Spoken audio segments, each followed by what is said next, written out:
Bueno, buenos días con todos los asistentes. Mi nombre es Mayra Erazo, soy enfermera de profesión.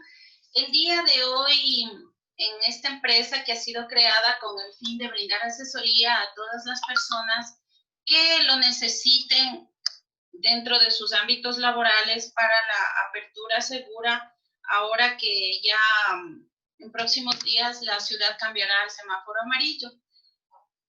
El día de hoy vamos a discutir acerca de los protocolos de bioseguridad, que es uno de los requisitos indispensables que está solicitando el municipio, así como el COE provincial, para la apertura segura de las entidades laborales. En cualquiera de las empresas, grandes o pequeñas, es un requisito indispensable para poder aperturar. ¿Cómo va a ser la dinámica de este conversatorio? Pues primero, en primera instancia, vamos a tener la presentación del doctor Edison Ipiales, médico de profesión y con amplia experiencia en sistemas de calidad, así como también en política pública. Él nos va a hablar acerca de los protocolos de bioseguridad con la finalidad de tener un retorno seguro a las actividades laborales. A continuación, pues tendré una pequeña intervención yo, donde explicaremos por qué es importante el tema de la bioseguridad, los ambientes hospitalarios, los ambientes laborales seguros, cómo definir un ambiente, ese tipo de cosas. Luego tendremos la ronda de preguntas con la finalidad de poder aclarar sus dudas. Les voy a pedir a todos ustedes que por favor, mediante el chat, me ayuden con su correo electrónico para poderlos registrar.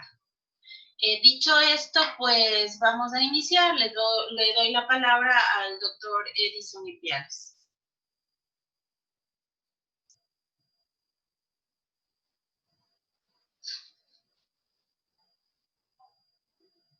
Buenos días.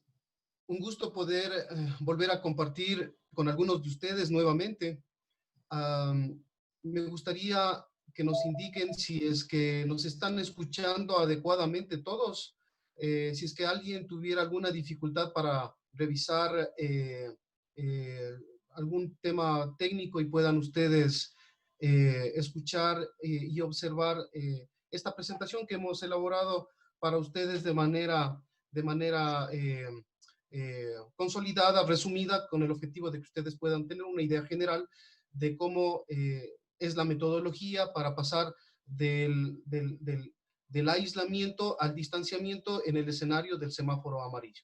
Bueno, como ya nos comentó Mayra, yo soy Edison Ipiales y pues hoy día quiero hablar con ustedes sobre el tema de los protocolos de bioseguridad ahora que estamos pasando al semáforo amarillo.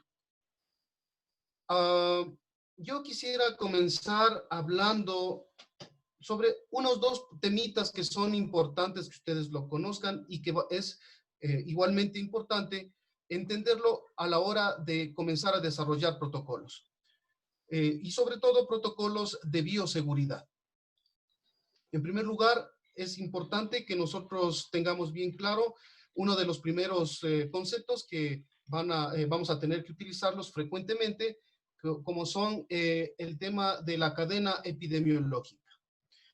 La cadena epidemiológica, como ustedes pueden observar, es una secuencia de eventos, una secuencia de pasos que tiene que presentarse para que se produzca la transmisión de un agente, es decir, un virus en este caso, para que este virus pueda transmitirse desde una fuente de infección hacia un huésped. La fuente de infección normalmente es el lugar donde vive habitualmente. Para el caso del coronavirus, normalmente está viviendo en una serie de animales, de especies como los murciélagos, etcétera, y allí vive habitualmente. El paso de estos animales hacia el huésped susceptible que somos nosotros es toda una serie de eventos que se le ha denominado la cadena epidemiológica. Entonces, esto es importante que nosotros podamos entenderlo, puesto que Permítame, tengo aquí un problemita. Esta no es la presentación.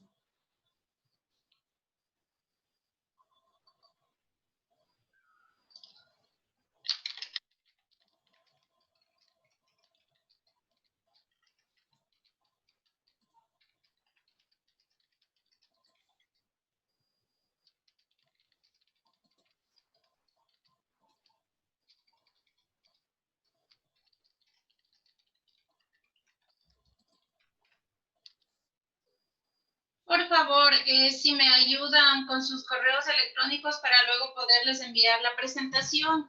Muy amables, gracias, en el chat.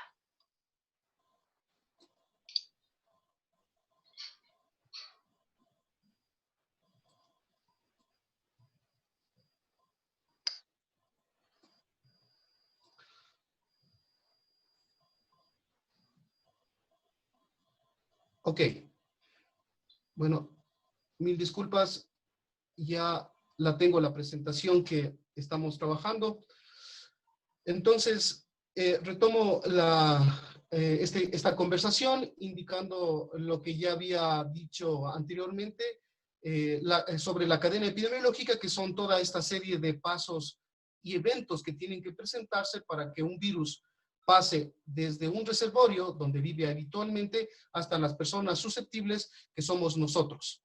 Aquí este gráfico lo que intenta es un poco recrear los diferentes momentos y eventos que tienen que presentarse para que se produzca esta enfermedad. Entonces tenemos en primera instancia, en la parte de acá arriba, si ustedes pueden observar, el reservorio, y este reservorio normalmente son animales, pueden ser personas o pueden ser objetos inanimados.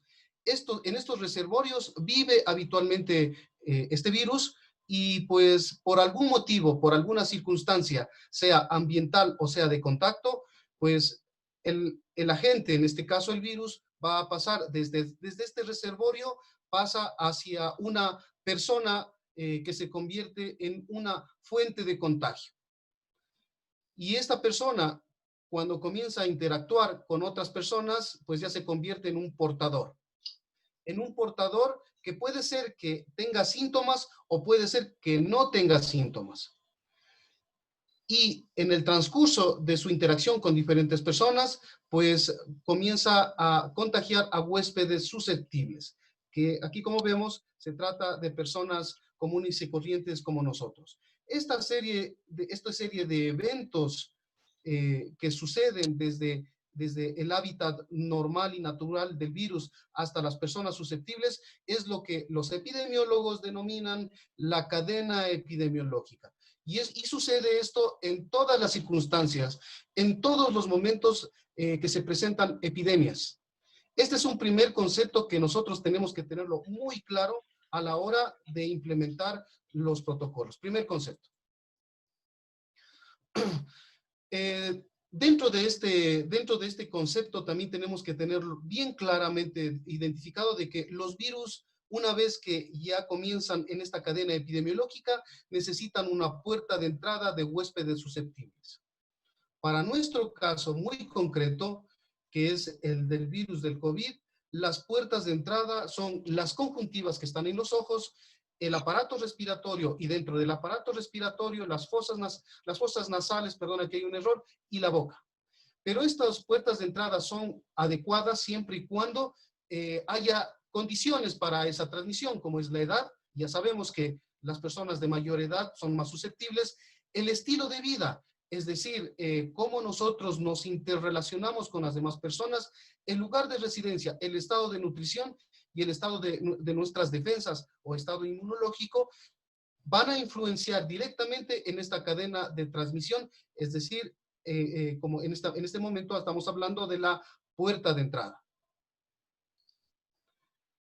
Ahora bien, en esta cadena epidemiológica, nosotros podemos traído este esquema que nos indica de que en la producción de la enfermedad, aquí vemos una persona común y corriente en esta imagen que está aquí expresada con un icono.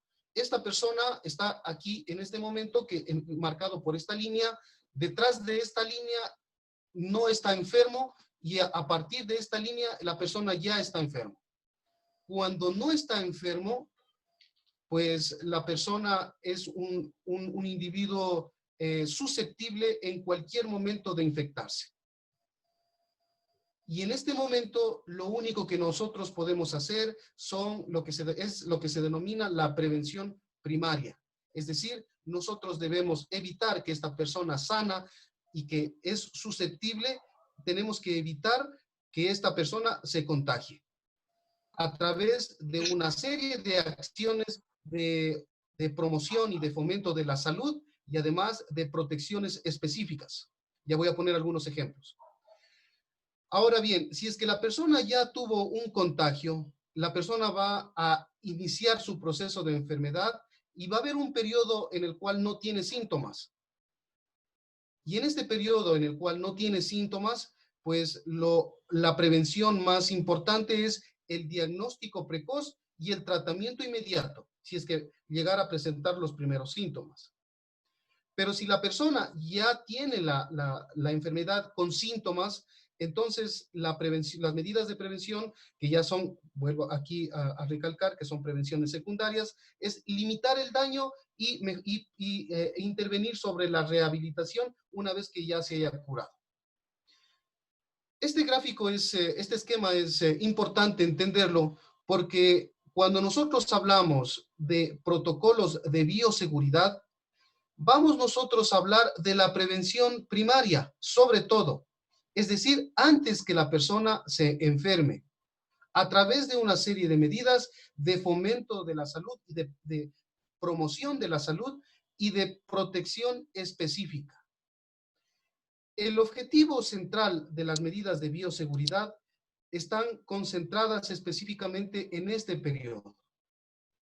Porque cuando la persona ya está enferma, pues ya tenemos que hacer, por ejemplo, prevención secundaria y prevención terciaria, que eso ya es un tema de los servicios de salud y de los equipos que atienden pacientes. Nosotros, como personas normales y corrientes que estamos interactuando en nuestro trabajo, en nuestra casa, lo que hacemos es la prevención primaria a través de la aplicación de unos documentos que se llaman los protocolos.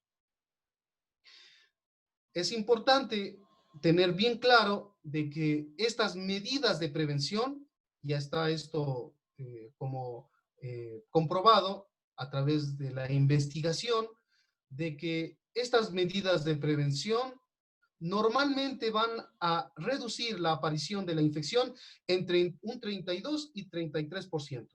Por lo tanto, podemos decir que nuestra acción como personas, como ciudadanos y ciudadanas, nuestra responsabilidad está en aproximadamente el 32 y el 33%. Entonces nosotros decimos, el gobierno o los servicios de salud tienen que hacer mucho. Sí, el 70% aproximadamente. Pero en nuestras manos está aproximadamente el 30% de nuestra responsabilidad para evitar la infección. ¿Cómo está en nuestras manos? A través de una serie de medidas que nosotros necesitamos escribirlas, entenderlas y aplicarlas. Y estas medidas se lo escribe en un documento que se llama el protocolo. Entonces, vamos un poco a definir qué es un protocolo. Aquí está una imagen, pues, que intenta dar una idea de lo que significa un protocolo, que en última instancia es un reglamento. Es una serie de instrucciones que se fijan por tradición o por convenio. ¿Qué significa por tradición? Significa que las personas pues ya estamos adecuadas de acuerdo a los hábitos a seguir ciertas reglas. Por ejemplo, sabemos que cuando un semáforo en la calle está en rojo, tenemos que detenernos. Sabemos que cuando está en amarillo, tenemos que estar pendientes. Y sabemos que cuando está en verde, nosotros avanzamos. Esa es una convención, es decir, una serie de reglas que nosotros seguimos en nuestra vida cotidiana.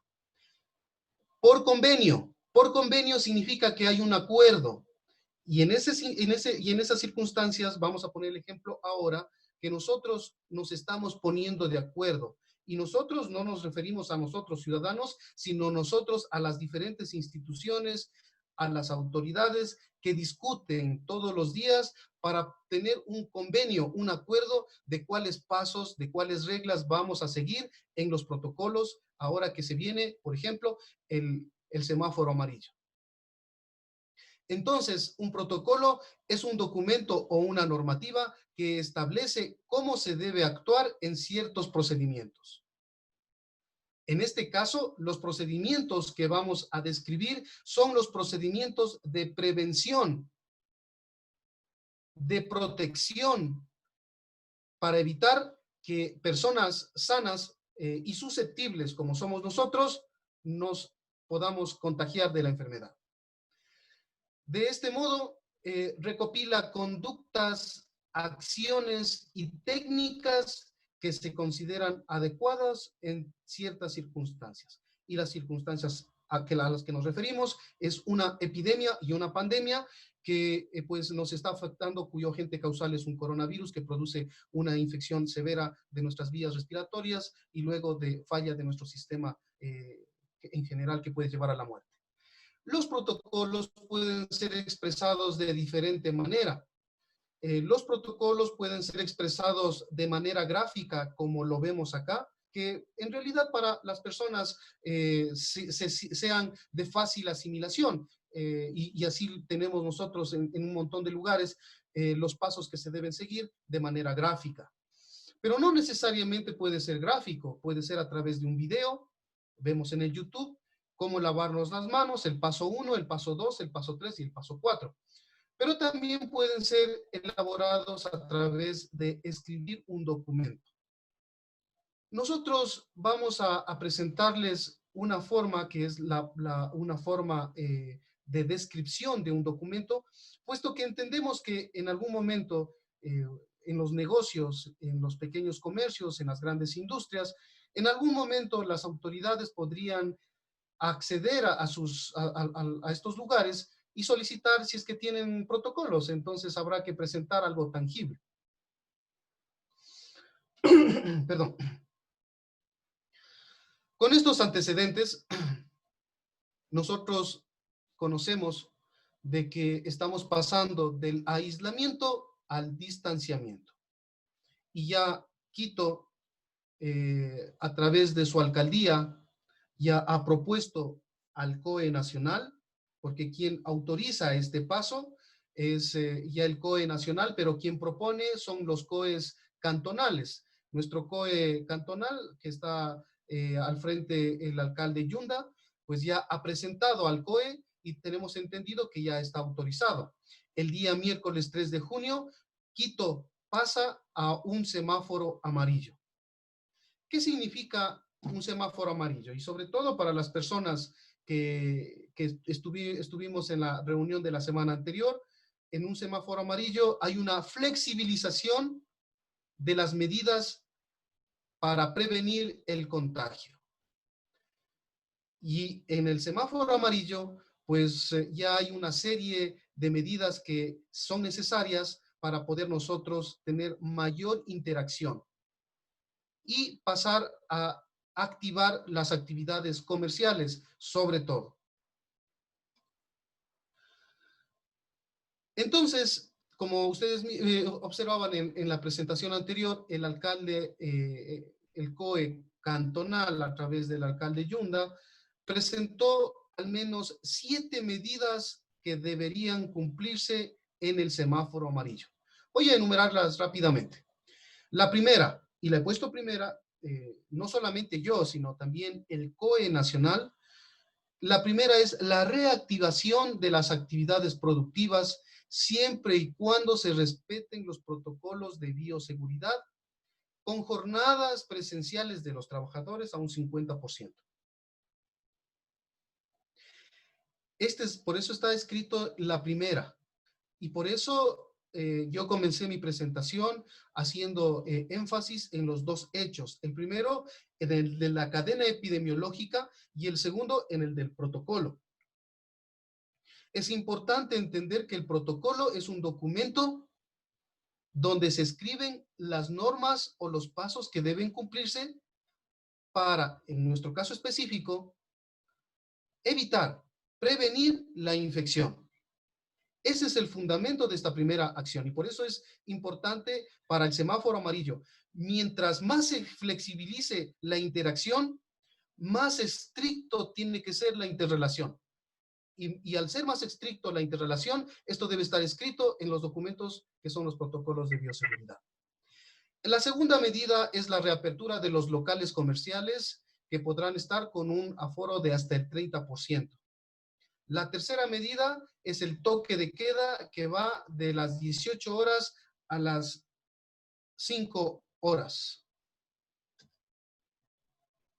La cuarta medida es el transporte público se reanudará de forma paulatina y controlada para evitar aglomeraciones. Mismo ya hemos visto en los noticieros cómo las personas que manejan el transporte público están dando las medidas y sobre todo los aforos de los transportes posiblemente es al 50%. La siguiente medida, número 5, es la modalidad de teletrabajo. Seguirá vigente para funcionarios públicos. Y no solamente para funcionarios públicos. Yo tengo entendido que algunas empresas públicas en las cuales es posible, ¿no? El teletrabajo continúa siendo vigente.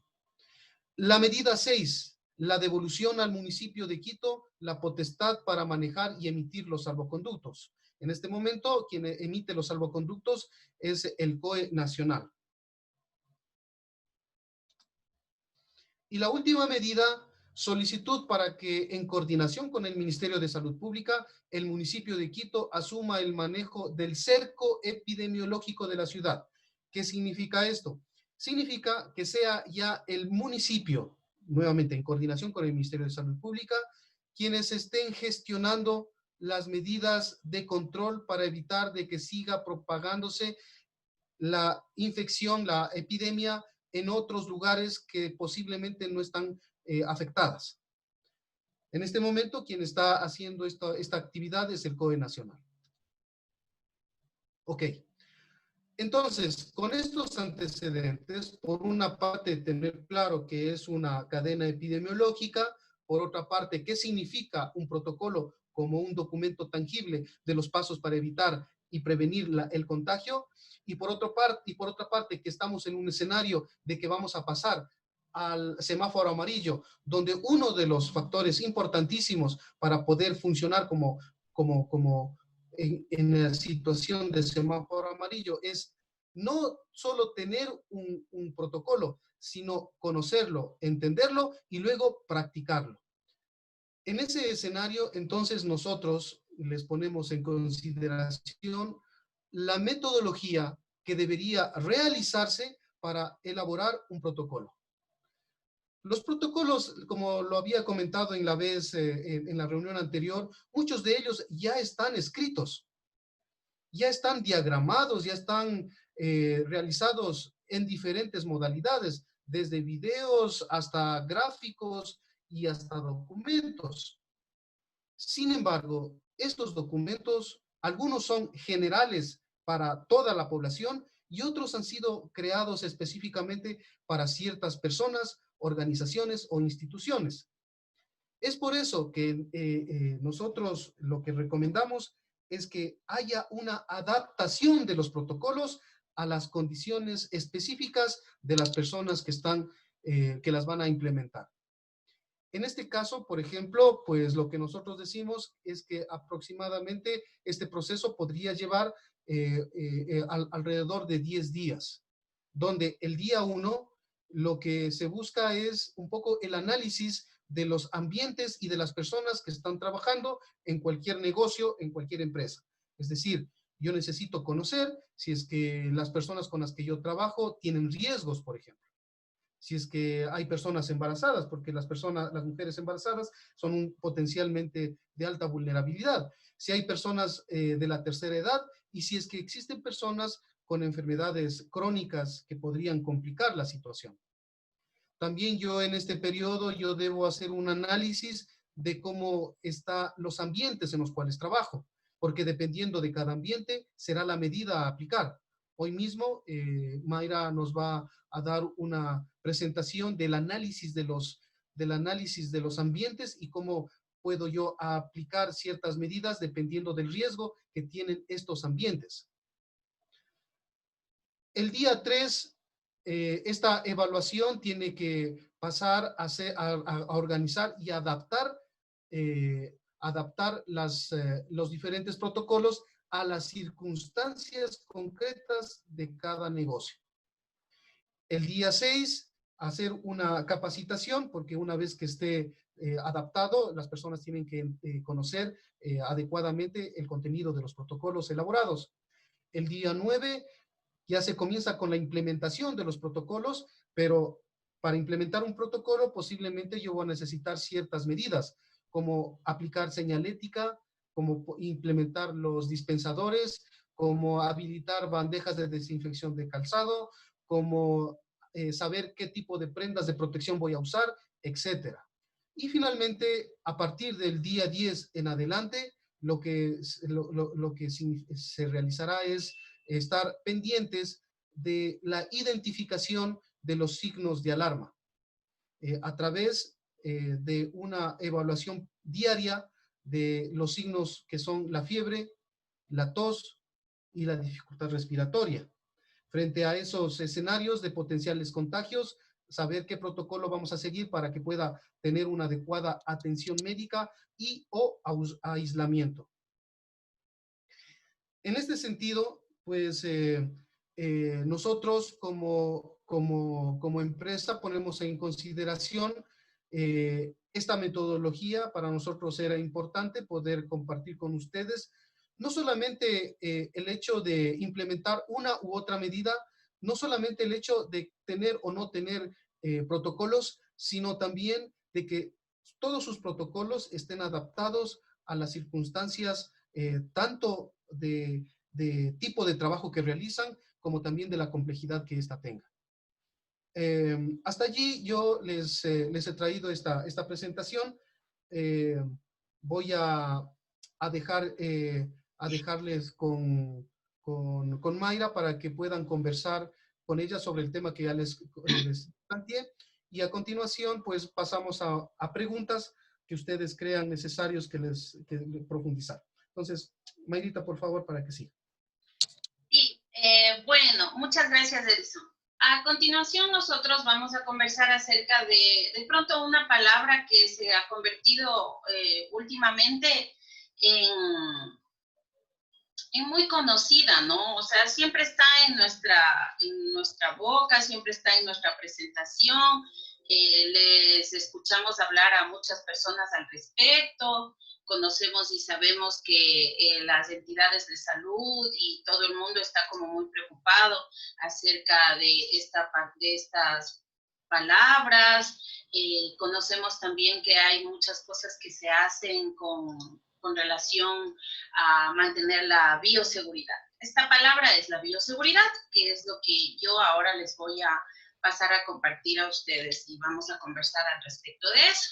Entonces, primero, pues decirles que la bioseguridad no es de hoy, ¿no? La bioseguridad es algo que siempre ha estado presente, al menos para las personas que hacemos atención en salud, siempre ha estado presente al respecto de los momentos y de todo lo que hemos vivido desde que empezamos a trabajar en este ámbito.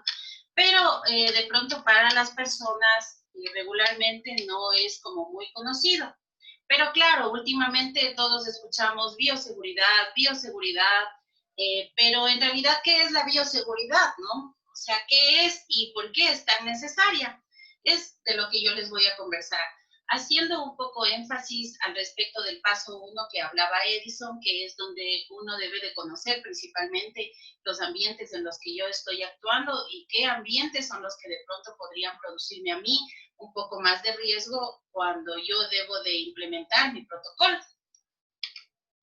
Entonces, primero debemos de conocer que la bioseguridad, pues, para el personal, se puede decir que trabaja en la salud, principalmente es conocida porque va a impedir que el personal de salud se enferme.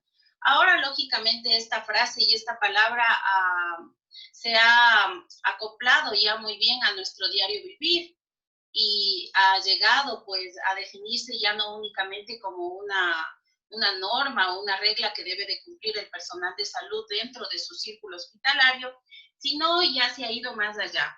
Debemos nosotros de tenerla presente en nuestros hogares y debemos de tenerla presente también en nuestros lugares de trabajo, en nuestras empresas, en todos estos lugares en los que de una u otra forma hacemos diversas actividades y que eso nos puede causar a nosotros algún riesgo.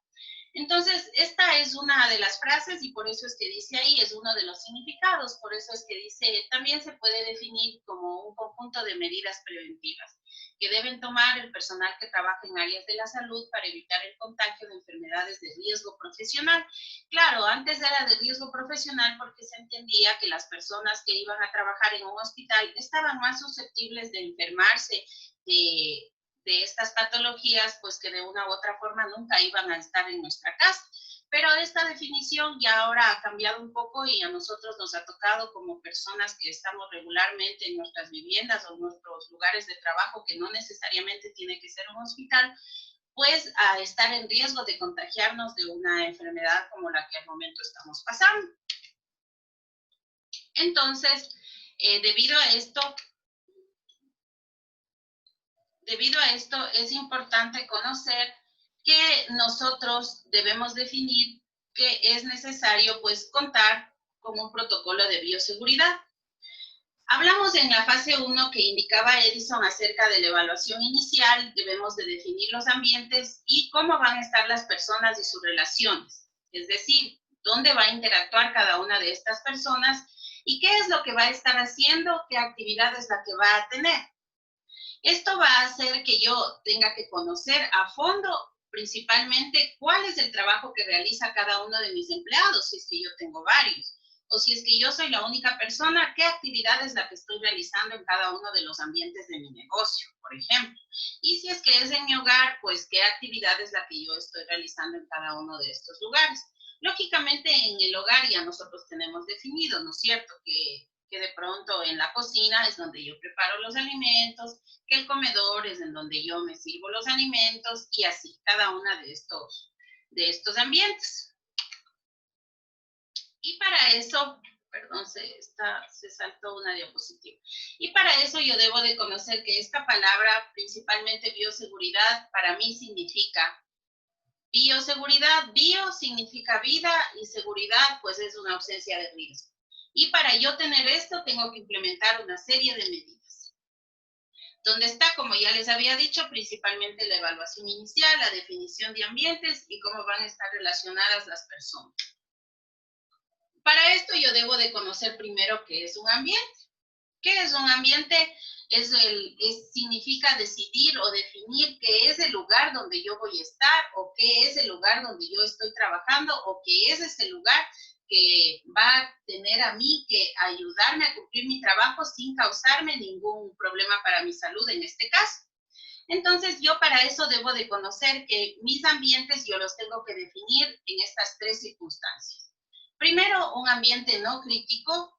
En segundo lugar, un ambiente semicrítico y un tercer ambiente que será el crítico, que ahora vamos a conversar al respecto de eso. Conociendo lógicamente que estos ambientes son espacios, ¿no es cierto?, que están creados en una infraestructura de un establecimiento común, cualquiera que sea, tiene diferentes ambientes, que dentro de cada uno de estos ambientes y con las condiciones necesarias van a realizarse ciertas actividades. Y como lógicamente para estas actividades se necesita ciertos implementos, mobiliarios, etcétera, pues van a hacer que de una u otra forma, de acuerdo a esos mobiliarios, también se ajuste al trabajo que yo voy a realizar. Aparte de eso, pues debo de comprender que están cubiertos de superficies, es decir, tienen pisos, paredes, ventanas, servicios higiénicos. Eso es un ambiente. ¿Por qué yo debo de definir o por qué es importante que yo conozca esta definición de los ambientes? Porque en base a las tareas que yo realizo, voy a tener más o menos riesgo de contagio. De acuerdo a cada una de las actividades que mi personal realice, tendrá mayor riesgo o menor riesgo de contagio, así como también mis clientes pueden tener mayor o menor riesgo de contagio. Por eso es importante definir los tipos de ambientes que yo tengo en mi lugar de trabajo o en mi empresa. Cuando yo ya busco, ¿no es cierto?, definir este tipo de términos que para mi trabajo son importantes o para mi empresa, yo debo de plantearme principalmente el objetivo que, aparte de determinar pues la complejidad de la actividad que yo realizo, de acuerdo a esto va a ser también va a ser más o menos minuciosa de pronto la limpieza que yo tengo que realizar, las medidas de bioseguridad, las prendas de protección que yo tengo que implementar o que debo de comprar o que debo de cumplir. De acuerdo a cada uno de estos ambientes serán las medidas de bioseguridad, las prendas de protección, las alfombras de pronto que yo tengo que colocar. Todo eso será acorde a la actividad que yo voy a realizar en cada uno de estos ambientes. Entonces ahora vamos a proceder a hablar acerca del ambiente no crítico. Un ambiente no crítico es un área donde las personas están de paso y pues no van a tener contacto directo con ninguno de los procedimientos que yo voy a realizar en mi lugar de trabajo o en mi establecimiento. Por ejemplo, en una peluquería, pues esta zona no crítica sería la sala de espera, donde las personas no están ahí haciéndose ningún procedimiento, sino simplemente están, como el nombre mismo indica, en espera. Aparte de eso, también pueden ser los pasillos, donde la gente no está haciendo ningún otro procedimiento, sino simplemente está transitando. Así también la puerta de ingreso. Se debe de entender que en esta zona no crítica no se está realizando ningún procedimiento, absolutamente ninguno. Por eso se considera que es un área no crítica. Cuando yo hablo de una zona o un área semicrítica, pues aquí ya permanecen los clientes o los empleados, pueden permanecer de pronto largos periodos o cortos periodos, pero van en algún determinado momento van a tener que estar presentes, puede ser 1 hora, 30 minutos, pero ya van a estar en contacto con los diferentes elementos inmobiliarios para el trabajo. Por ejemplo, esto sería cuando ya en una peluquería, por ejemplo, la persona pasa ya de la sala de espera y va a cortarse el cabello y se sienta en la silla, ¿no es cierto?, de cortarse el cabello. Ella ya tiene contacto con la superficie de la silla donde se va a cortar el cabello, tiene contacto de pronto con el lugar, el mesón que está enfrente, donde de pronto colocará, no sé, de pronto sus aretes o alguna cosa, vincha que necesite sacarse del cabello. Eso ya es un lugar semicrítico y lógicamente necesita ya ciertas consideraciones especiales. Eso es lo que se define en el protocolo de bioseguridad. Se define esto porque de acuerdo, vuelvo y repito, a estas consideraciones es que se manejan principalmente las prendas de protección. Y yo aquí ya tengo que definir, por ejemplo, rutas específicas, dónde va a estar parada la persona que le va a cortar el cabello, qué es lo que tiene que hacer después de cortarle el cabello, dónde va a poner y colocar después de cortarle el cabello los implementos que utilizó, cosas así. Y esto va a hacer que con el cuidado respectivo no se contagie ni el cliente ni la persona que está realizando el trabajo. Ahora, por ejemplo, nuestra área ya crítica es un ambiente donde va a existir alto riesgo de transmisión de infecciones. En estas áreas ya se realizan procedimientos que son determinados por el tipo de negocio y se puede estar más expuesto a contraer la infección. Por ejemplo, si es un restaurante, por ejemplo, puede ser que un área crítica sea el lugar donde están ya acopladas las mesas y la gente se está sirviendo su alimentación cuando está sentada. ¿Por qué? Porque ahí primero permanece varios minutos, en segundo lugar puede permanecer hasta 30 minutos, 1 hora, y ya tiene contacto con todas las superficies, ya tocó la mesa, ya tocó la silla, aparte de eso ya tiene uso de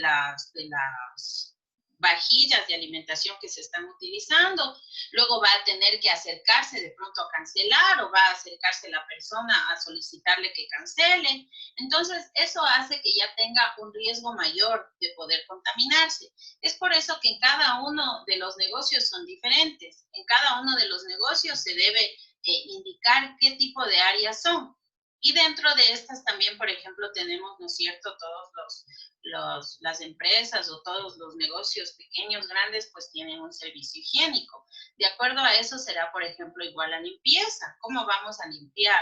¿Qué deberé yo limpiar primero? ¿Deberé limpiar y con qué frecuencia la zona crítica? ¿Con qué frecuencia deberé limpiar la semicrítica? ¿Y con qué frecuencia deberé limpiar la no crítica? Por ejemplo, en un consultorio médico es igual. Yo tengo que definir ¿cuál será mi área no crítica? Posiblemente sí sea mi área de espera, pero dependiendo del lugar y de la cantidad de pacientes que vengan a mi consultorio. Si es que de pronto, ¿cuál será mi área semicrítica? A lo mejor yo tengo mi consultorio, ¿no es cierto? Ya donde está mi escritorio y está la silla del paciente, el paciente va a estar a cierta distancia de mí y eso me va también a hacer que yo tenga que definir qué área es esa, es semicrítica, es no crítica, cuál es.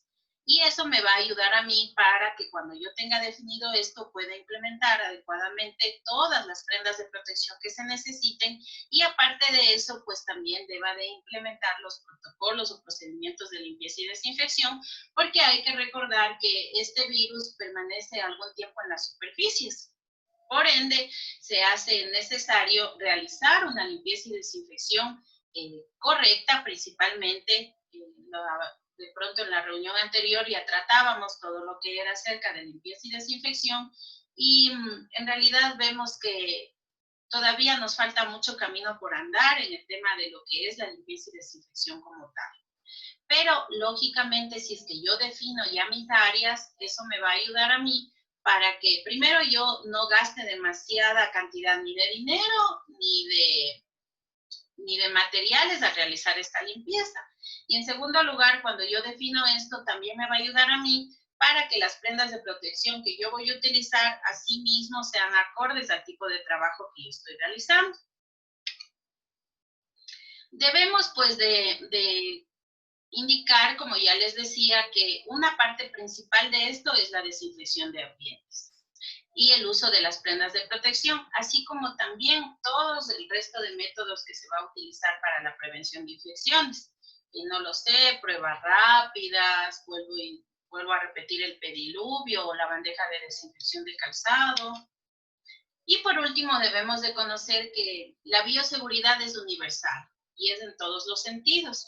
Es decir, que no solamente me aplica para mí, para la persona que yo estoy en el negocio o que estoy haciendo mi labor como propietario o como vendedor, sino implica también para las personas que luego se van a ir a su casa y que van a llegar a su domicilio y que no queremos que nadie sea portador de este virus ni se enferme. ¿Por qué? Porque yo quiero como comerciante o como propietario de un negocio que la gente pues continúe llegando a mi negocio. Y si yo le puedo dar la seguridad de brindarles todos estos cuidados, ellos van a regresar primero. Y en segundo lugar, como ya decía Edison, es verdad, les van a llegar a pedir el documento por escrito, porque ya lo dijo el alcalde, no es solamente para las empresas grandes que lo deben de tener, es también para las empresas pequeñas o los negocios pequeños. Es verdad que les van a pedir y el documento, pero no es solamente tener el documento, sino es echarlo a andar el documento.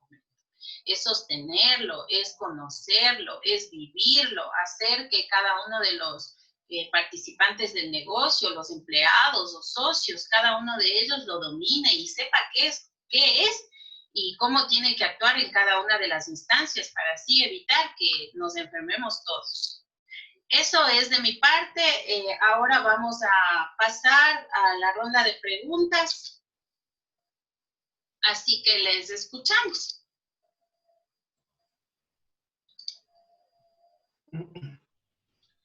A ver, aquí... Como estamos pocos participantes, por favor, las personas que deseen pueden decirlo directamente si quieren hacer alguna intervención. porque como estamos con un grupo reducido de participantes, entonces podemos hacerlo de esa manera. Bueno, aquí hay una pregunta. Preguntan, disculpe, ¿cómo podemos adquirir los formatos para elaboración de protocolos? Ok, a ver, nosotros como empresa estamos trabajando de la siguiente manera. Hacemos un acercamiento con las personas interesadas a conocer el negocio. Y después de una rápida evaluación, determinamos la magnitud del negocio, porque hay pequeños negocios que son 1, 2 o 3 ambientes, no es más, pero hay otros que son incluso edificios completos. Entonces, en ese sentido, luego de eso, nosotros determinamos cuánto podría costar y entrar en la gestión y contratación de un servicio. Solo decirles que para tener una idea, los negocios pequeños, considerando que estamos nosotros ahora en una situación bastante compleja, estamos nosotros considerando esa situación y negocios pequeños, estamos considerándolos que podríamos comenzar desde $65 más IVA para poderles ayudar implementando no solamente entregarles el formato como hace la pregunta, sino entregarles unos protocolos adaptados a ustedes. Además incluye los pasos que estaban ahí, ya les había comentado. Poderles ayudar y sugerir cómo implementar ciertos elementos y recursos que se necesita para la implementación de los protocolos, así como también ciertas recomendaciones para saber qué es lo que vamos a hacer en caso de que alguien se contagie y tenga síntomas. Finalmente, concluimos nosotros este proceso con una capacitación más en profundidad de cada uno de los componentes. Eso es para los negocios pequeños y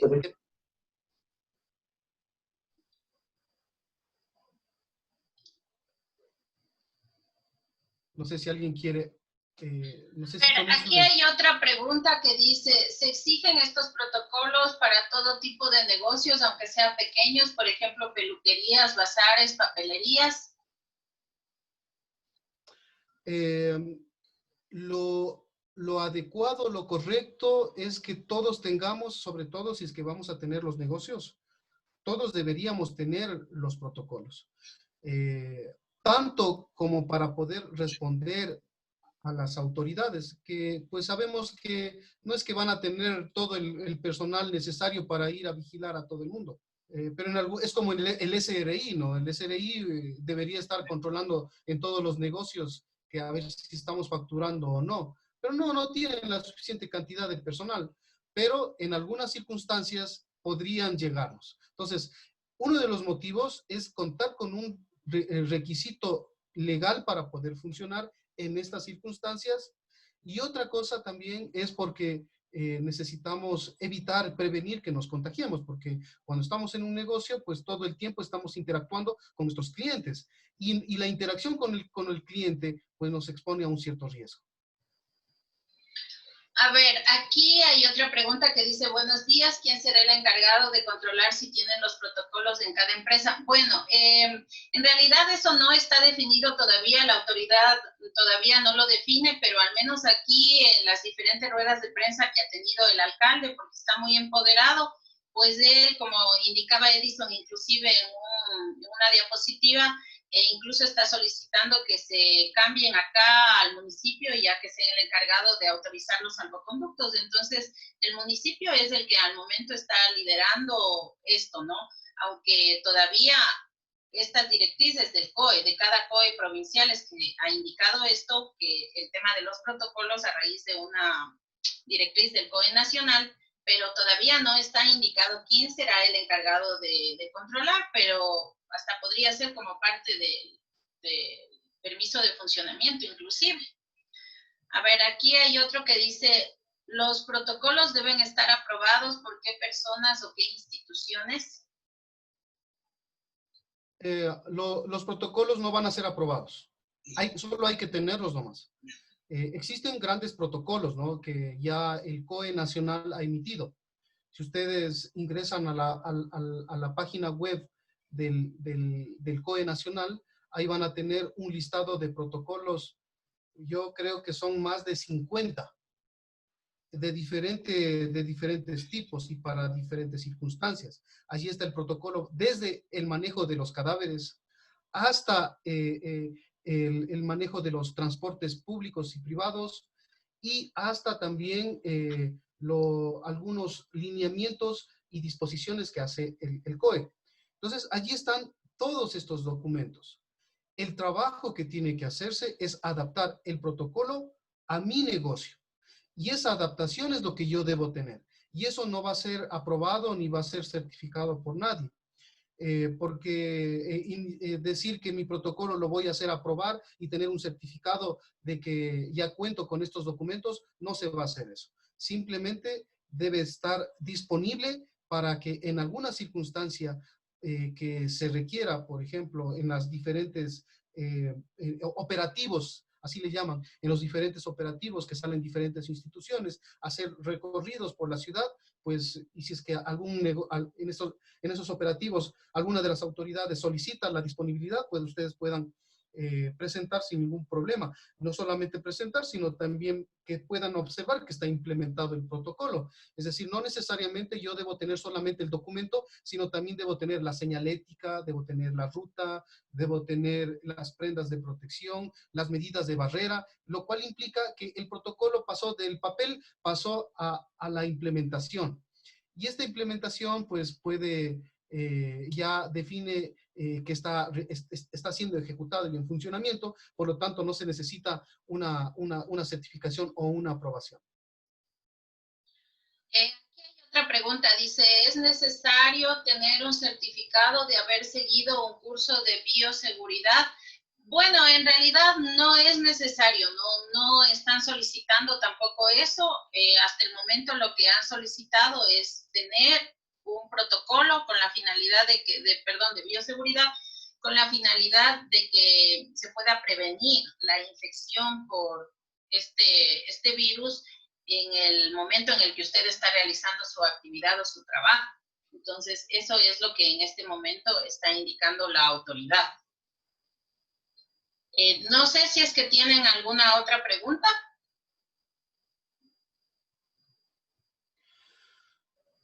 Ok, nosotros queremos agradecerles la participación, el interés. Por una parte, decirles que vamos a continuar todas las semanas hablando de temas específicos, por lo cual les estamos invitando ahora, les hemos de invitar a través de las redes. Si tienen ustedes personas que quieran conocer, pues con mucho gusto pueden invitarles.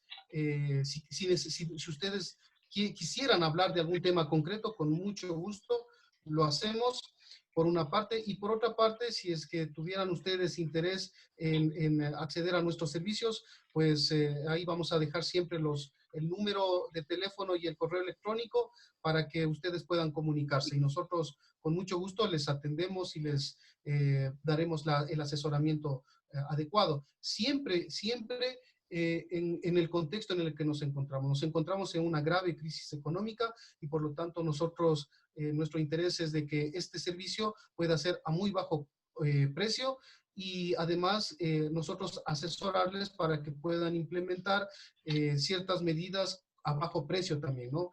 Ese es nuestro interés en concreto. Entonces, parece que hay algo que escribieron.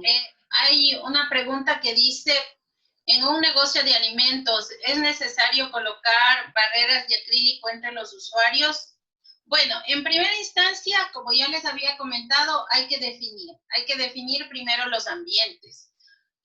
Si es que ya está definido el ambiente, pues en ese caso será necesario, de acuerdo a la actividad que se vaya a realizar ahí, posiblemente sí sea necesario, pero colocar yo una barrera de acrílico sin aún haber definido mis ambientes, posiblemente cuando ya yo lo haya definido sea innecesario y más bien he hecho un gasto que en ese momento no era imprescindible. A ver, dice también, disculpe, ustedes venden EPP, dice. No sé si Eddie me ayuda respondiendo eso. Sí, nosotros podemos, sí estamos haciendo comercialización de algunas medidas de bioseguridad, ¿no? Estamos ofertando las bandejas de desinfección de calzado, que incluye todas estas medidas de bioseguridad, algunos equipos, algunos como desinfectantes, los termómetros, estamos comercializando, ¿no? Nosotros podríamos apoyarles y facilitarles estas medidas mientras vamos haciendo el protocolo, o si ustedes quieren, al margen de estar haciendo el protocolo, quieren solamente adquirir y punto, sin ninguna dificultad. Y si es que nosotros no estamos comercializando, podemos hacerles el contacto de algunas personas que en este momento lo están haciendo para que ustedes vean y evalúen los precios sobre todo. Lo que nosotros hacemos es que ustedes puedan contar con productos de buena calidad, porque ahora mismo están ofreciendo una gran cantidad de productos que más que ayudarles, lo que suele suceder es hacerles un gasto infructuoso. Listo, a todas las personas que me ayudaron con los correos, pues la presentación ya se las vamos a enviar y quedamos a las órdenes.